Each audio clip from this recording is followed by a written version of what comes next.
the preference. They have none of them much to recommend them, replied he. They are all silly and ignorant like other girls.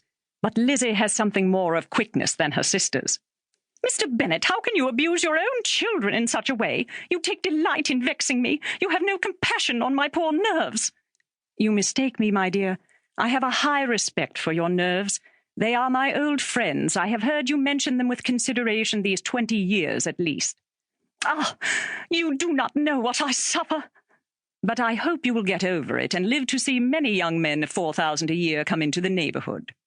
It will be no use to us if 20 such should come, since you will not visit them. Depend upon it, my dear, that when there are 20, I will visit them all. Mr. Bennet was so odd a mixture of quick parts, sarcastic humour, reserve, and caprice, that the experience of 23 years had been insufficient to make his wife understand his character. Her mind was less difficult to develop. She was a woman of mean understanding, little information, and uncertain temper. When she was discontented, she fancied herself nervous. The business of her life was to get her daughters married. Its solace was visiting and news. Chapter 2.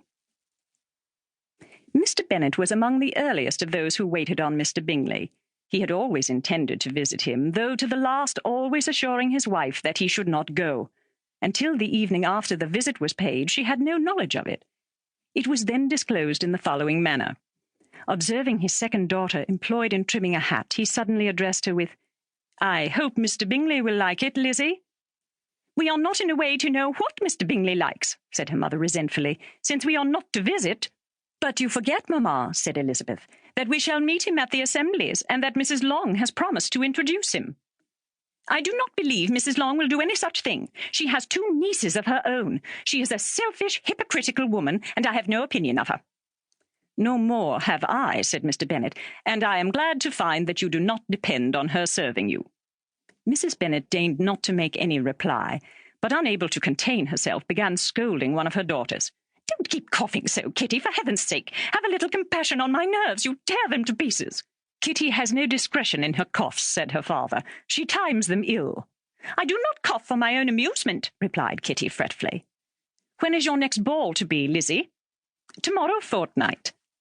"Aye, so it is," cried her mother, "and Mrs. Long does not come back till the day before, so it will be impossible for her to introduce him, for she will not know him herself." "Then, my dear, you may have the advantage of your friend, and introduce Mr. Bingley to her." "Impossible, Mr. Bennet, impossible, when I am not acquainted with him myself. How can you be so teasing?" "I honour your circumspection. A fortnight's acquaintance is certainly very little. One cannot know what a man really is by the end of a fortnight. But if we do not venture, somebody else will. And after all, Mrs. Long and her nieces must stand their chance, and therefore, as she will think it an act of kindness if you decline the office, I will take it on myself." The girls stared at their father. Mrs. Bennet said only, "Nonsense, nonsense." "What can be the meaning of that emphatic exclamation?" cried he. "Do you consider the forms of introduction and the stress that is laid on them as nonsense? I cannot quite agree with you there. What say you, Mary? For you are a young lady of deep reflection, I know, and read great books and make extracts." Mary wished to say something very sensible, but knew not how.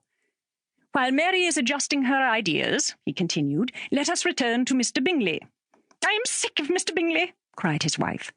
"I am sorry to hear that, but why did not you tell me so before? If I had known as much this morning, I certainly would not have called on him.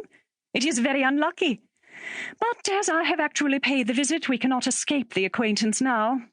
The astonishment of the ladies was just what he wished, that of Mrs. Bennet perhaps surpassing the rest, though when the first tumult of joy was over, she began to declare that it was what she had expected all the while.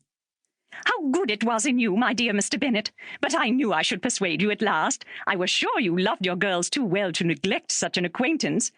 Well, how pleased I am, and it is such a good joke, too, that you should have gone this morning and never said a word about it till now." "Now, Kitty, you may cough as much as you choose," said Mr. Bennet, and as he spoke he left the room, fatigued with the raptures of his wife. "What an excellent father you have, girls," said she, when the door was shut. "I do not know how you will ever make him amends for his kindness, or me either, for that matter. At our time of life it is